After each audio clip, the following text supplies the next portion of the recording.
ನಮಸ್ತೆ ಮೇಡಮ್. ಇವತ್ತು ಫಿಫ್ತ್ ಲೆವೆಲಲ್ಲಿ ಇರ್ತಕ್ಕಂಥ ಮೀನಾಕ್ಷಿ ಮೇಡಮ್ ಮನೆಗೆ ಮ್ಯಾಟನ್ನು ಡೆಮೋ ಕೊಡಕ್ಕೆ ಬಂದಿದ್ದೀನಿ. ಒಳಗಡೆ ಹೋಗಿ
ನಮಸ್ತೆ.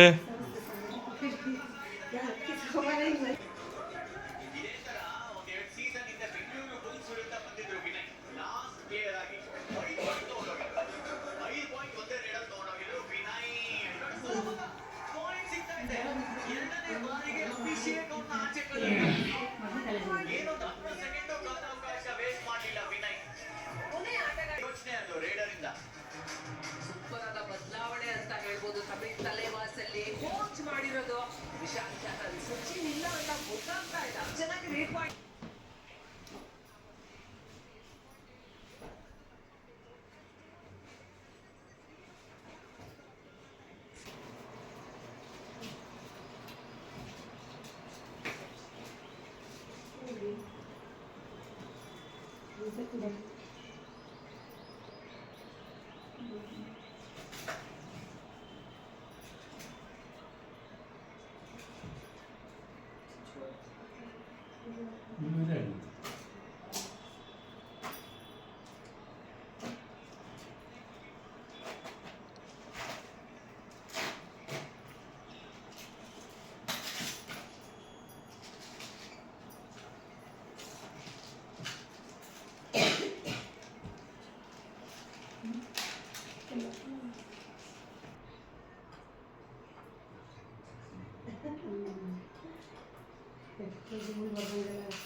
ತೋರಿಸಿದ್ರಲ್ಲ ಯಾವ ಜಾಗದಲ್ಲಿ ಆಗ್ತದೆ ಕುತ್ತಿಗೆ ಭಾಗ, ಸೊಂಟ ಮತ್ತು ಮಂಡಿ ಬರ್ತದೆ. 3 ಜಾಗದಲ್ಲಿ ನಮಗೆ ಬೆಡ್ ಫೀಟ್ ಆಗುತ್ತೆ.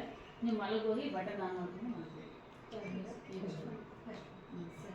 ಇದು ಲಾಂಗ್ ಪ್ರೆಸ್ ಮಾಡಿದ್ರೆ ಆಫ್ ಆಗುತ್ತೆ, ಲಾಂಗ್ ಪ್ರೆಸ್ ಮಾಡಿದ್ರೆ ಆನ್ ಮಾಡಿಬಿಟ್ಟು ಆಮೇಲೆ ಎಷ್ಟು ಬೇಕಷ್ಟು ಇಟ್ಕೋಬೋದು. 1 ಪಾಯಿಂಟ್ 2 ಪಾಯಿಂಟ್ 3 ಪಾಯಿಂಟ್ ಇಷ್ಟು ಆನ್ ಮಾಡಿಬಿಟ್ಟು ಇರುತ್ತೆ. ಮಕ್ಕಳಿಗೆ ಅನ್ನೋದು 3-4 ಸಾಕು.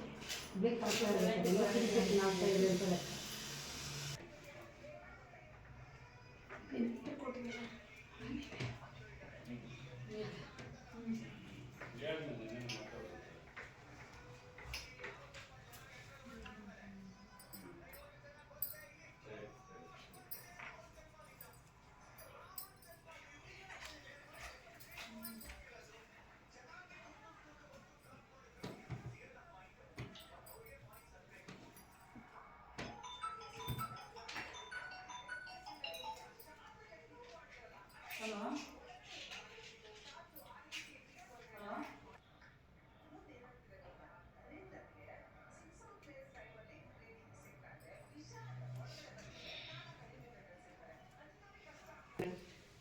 ನಿಮಗೆ ಇಲ್ಲಿ ಲೆಗ್ಗೆರೆಯಲ್ಲಿ ಸೆಜುನ್ ಇದೆ ಅಂತ ಯಾರು ಹೇಳಿದ್ರು? ಸುಶೀಲ ಮನೆ ಹತ್ರ ಇದ್ದೀರಾ? ಸೊ ಅಲ್ಲಿ ಬರೋಕ್ಕೆ ಮುಂಚೆ ನಿಮ್ಗೆ ಏನಾದ್ರು ತೊಂದರೆ ಇತ್ತು ಸೆಜುನಿಗೆ? ನಮಗೆ ಕಾಲು ನೋವಿತ್ತು, ವೆಯ್ಟ್ ಲಾಸ್ ಮಾಡ್ಕೊಳ್ಳೋಣ ಅಂತ ಅದಕ್ಕೆ ಉದ್ದೇಶಕ್ಕೋಸ್ಕರ ಬಂದಿದ್ದೆ. ಎಷ್ಟು ತಿಂಗಳಿಂದ ಬಂದ್ರಿ ನೀವು ಇಲ್ಲಿಗೆ ಸೆಜುನಿಗೆ? ಸಚಿನ್ಗೆ ಒಂದು 15 ದಿವಸ ಬಂತೆ ಅಷ್ಟೇ. 15 ದಿನ ಅಷ್ಟೇ. 15 ದಿನಕ್ಕೆ ಏನೆಲ್ಲ ಬೆನಿಫಿಟ್ ಸಿಕ್ತು ಮೇಡಮ್? ಮೈಯೆಲ್ಲ ಗುರ ಅನಿಸ್ತು, ಸ್ವಲ್ಪ ಮೈಯೆಲ್ಲ ಫ್ರೀ ಅನ್ಸೋದು, ಕಾಲು ನೋವು ಕಮ್ಮಿ ಆಯಿತು. ಕಾಲು ನೋವು ಜಾಸ್ತಿ ಇತ್ತು? ಕಾಲು ನೋವು ಜಾಸ್ತಿ ಇತ್ತು. ಅಂದರೆ ವೆಯ್ಟ್ ಲಾಸ್ ಮಾಡ್ಕೋಬೇಕು ಅನ್ನೋ ಉದ್ದೇಶ ಇತ್ತು. ಆಗಿದ್ರಾ ವೆಯ್ಟ್ ಲಾಸು? 1 kg ಇದಾಗಿದೆ. ಅಂದರೆ 15 ದಿನಕ್ಕೆ 1 kg ಚೆನ್ನಾಗಿದೆ. ಸೊ 15 ದಿನಕ್ಕೆ ನಿಮಗೆ ಬೆನಿಫಿಟ್ ಗೊತ್ತಾಯಿತು? ಬೆನಿಫಿಟ್ ಚೆನ್ನಾಗಿದೆ. ಸರಿ. ಏನು ಅನಿಸ್ತಾ ಮ್ಯಾಟ್ ಮೇಲೆ ಥೆರಪಿ ತೊಗೊಳ್ಳುವಾಗ ನಿಮಗೆ? ಚೆನ್ನಾಗಿದೆ ಮೇಡಮ್. ಅಂದ್ರೆ ವೆಯ್ಟ್ ಲಾಸ್ ಆಗುತ್ತೆ, ವೇಟ್ ಲಾಸ್ ಆಗ್ತದೆ. ಬಾಡಿ ಸ್ವಲ್ಪ ಅಗ್ರ ಅನಿಸ್ತೈತೆ. ಅಂದ್ರೆ ನಿಮ್ಗೆ ಬರೀ ಕಾಲು ನೋವು ಮತ್ತೆ ವೆಯ್ಟ್ ಲಾಸ್ ಎರಡನೇ ಎಲ್ಲ ಐತಿ. ಬ್ಯಾಕ್ ಪೇನ್ ಅನ್ನೋದು ಸ್ವಲ್ಪ ಏನಿಲ್ಲ. ಅದೇನಿಲ್ಲ. ಸೊ ಮಂಡಿ ನೋವೆಲ್ಲ ಪರವಾಗಿಲ್ಲ ಮೇಡಮ್. ಪರವಾಗಿಲ್ಲ. ಸೊ ಅದೆಲ್ಲ ಫ್ರೀಯಾಗಿ ಸಿಕ್ತಿತ್ತು ಹೌದು ಮೇಡಮ್. ಅಲ್ವಾ? ಆದ್ರೆ ಏನಕ್ಕೆ ಮನೆಗೆ ನೀವು ಪರ್ಚೇಸ್ ಮಾಡ್ಕೊಂಡ್ರಿ ಮೇಡಮ್? ನಮ್ಮ ಮನೇಲಿ ಮಗಳು, ನಮ್ಮ ಮನೆಯವರು ಒಬ್ಬರೇ ಅಂದ್ರೆ ಆಗಲ್ಲ, ಎಲ್ಲರೂ ಇಲ್ಲಿ ತಗೋಬೋದಲ್ಲ. ಅದೇ ನಾವು ಅಲ್ಲಿ ಬರಕ್ಕಲ್ಲ, ಟೈಮಿಂಗ್ಸ್ ಟೈಮಿಂಗ್ ಸರಿ ಆಗಲ್ಲ. ಮನೆಗೆ ಪರ್ಚೇಸ್ ಮಾಡಿಸಿ ಇದನ್ನ ಯಾವ ರೀತಿ ಯೂಸ್ ಮಾಡ್ಬೇಕು ಅಂತ ಗೊತ್ತಿದೆಯಲ್ಲ ಮೇಡಮ್? ಒಂದು ಲೀಟರ್ ನೀರು ಕುಡಿದ್ಬಿಟ್ಟು ಇದನ್ನ ಖಾಲಿ ಹೊಟ್ಟೆಲಿ ತಗೋದ್ರಿಂದ ನಿಮಗೆ ಬೆನಿಫಿಟ್ ಜಾಸ್ತಿ ಇರುತ್ತೆ.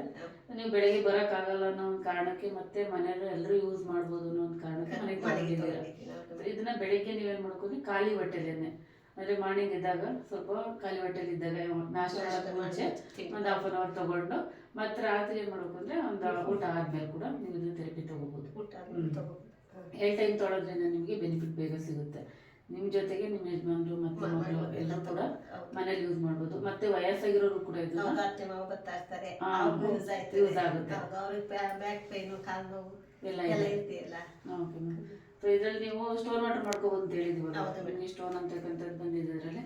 ಸೊ ಅದರಲ್ಲಿ ಕೂಡ ನೀವು ಸ್ಟೋನ್ ವಾಟರ್ನ ನೀವು ಬೆಳಗ್ಗೆ ಖಾಲಿ ಹೊಟ್ಟೆಲ್ಲೇ ಕುಡಿದು ಮತ್ತೆ 1 ಲೀಟರ್ ನೀರು ಕುಡಿದು ಇದರಲ್ಲಿ ಥೆರಪಿ ಅಂತಕ್ಕಂಥದ್ದು ಮಾಡ್ಕೊಳ್ಳಿ. ಆರೋಗ್ಯ ಅಂತಕ್ಕಂಥದ್ದು ಚೆನ್ನಾಗಿ ಸಿಗುತ್ತೆ.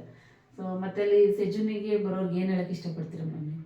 ಅಂದ್ರೆ ಕಂಟಿನ್ಯೂ ಬರಬೇಕು. ನಮ್ಮ ಥರ ಒಂದು ವಾರ ಹೋಗೋದು, ಒಂದು ವಾರ ಮಿಸ್ ಆದ್ರೆ ಆಗಲ್ಲ. ಕಂಟಿನ್ಯೂ ಹೋದ್ರೆ ಬೆನಿಫಿಟ್ ಇದೆ, ಇಲ್ಲ ಅಂತಲ್ಲ. ವೆಯ್ಟ್ ಲಾಸ್ ಆಗ್ಬೋದು, ಬ್ಯಾಕ್ ಪೇನ್ಗಳು ಎಲ್ಲ ಕಮ್ಮಿ ಆಯ್ತೈತೆ. ರೆಗ್ಯುಲರ್ ಬರಬೇಕು. ಬರಕ್ಕಾಗಲ್ಲ ಅನ್ನೋದು ನಿಮ್ಮ ಥರ ನಮ್ಮ ಮನೆಗೆ ತಗೊಂಡ್ರೆ ಒಳ್ಳೇದು. ಅಂದ್ರೆ ನಾವೊಬ್ಬರೇ ಇದಾಗ್ತೈತೆ, ಅಲ್ಲಿ ಹೋದ್ರೆ ಮನೆಯಲ್ಲೆಲ್ಲರೂ ಯೂಸ್ ಮಾಡ್ಬೋದು. ಮನೆಗೆ ತಗೊಂಡ್ರೆ ಎಲ್ಲರೂ ಯೂಸ್ ಮಾಡ್ಬೋದು. ಇಲ್ಲ ತಗೊಳಕ್ ಆಗೋದಿಲ್ಲ ನಮ್ಮರು ಅಲ್ಲಿ ನಾವು ತಗೋಬಹುದು. ಇಲ್ಲ ಪರವಾಗಿಲ್ಲ, ಏನು ನಮೀಗ ಆರೋಗ್ಯ ಜೊತೆ ನಮ್ಮ ಮನೇಲಿ ಯಾಕೆಂದ್ರೆ ಆರೋಗ್ಯ ಅಂತಕ್ಕಂಥದ್ದು ಎಲ್ಲ ಮುಖ್ಯ ಇವಾಗ. ಸೊ ಅದರಲ್ಲಿ ಮನೇಲಿದ್ರೆ ಎಲ್ಲರೂ ಕೂಡ ನಾವು ಆರೋಗ್ಯ ತಗೋಬಹುದು ಅಂತ ಹೇಳ್ತಾರೆ. ಸೊ ಕೊನೆಯದಾಗಿ ನಮಗೆ ಸೆಜುನಲ್ಲಿ ಇರ್ತಕ್ಕಂಥ ನಮ್ಮ ಪ್ರೇಮ್ ಕುಮಾರ್ ಸರ್ಗೆ ಅವ್ರಿಗೆ ತುಂಬಾ ಥ್ಯಾಂಕ್ಸ್ ಹೇಳ್ತೀನಿ. ತುಂಬಾ ಚೆನ್ನಾಗಿ ಇದು ಮಾಡ್ತಾರೆ ಅಲ್ಲಿ. ಯಾರು ಫ್ರೀ ಆಗಿ ಇದು ಮಾಡ್ಕೊಡಲ್ಲ, ಎಲ್ಲಾರ್ಗು ಒಳ್ಳೇದಿದೆ. ಆರೋಗ್ಯವನ್ನೇ ಅಲ್ವಾ ಇವಾಗ ಬೇಕಾಗಿರೋದು. ಎಲ್ಲ ನಿಮ್ಗೂ ಅಷ್ಟೇ ಎಲ್ಲ ಚೆನ್ನಾಗಿ ಇದು ಮಾಡ್ತೀರಾ. ತುಂಬಾ ಥ್ಯಾಂಕ್ಸ್ ಅಪ್ಪ. ಸೆಜು number 1 Prem Kumar sir number 1. ಧನ್ಯವಾದ ಮ್ಯಾಮ್. ಆದಷ್ಟು ಬರ್ತಾ ಇರಿ ಅಲ್ಲಿಗೆ, ಸರಿನಾ? ಮಸಾಜ್ ಇರ್ತಕ್ಕಂಥದ್ದು ಇರೋದಲ್ಲ, ಮಸಾಜ್ ತಗೊಳ್ಳಿ. ಇಲ್ಲಿ ಡೈಲಿ ಯೂಸ್ ಮಾಡಿ. ಖಂಡಿತ ಮೇಡಮ್. ಥ್ಯಾಂಕ್ ಯು ಎಲ್ಲ.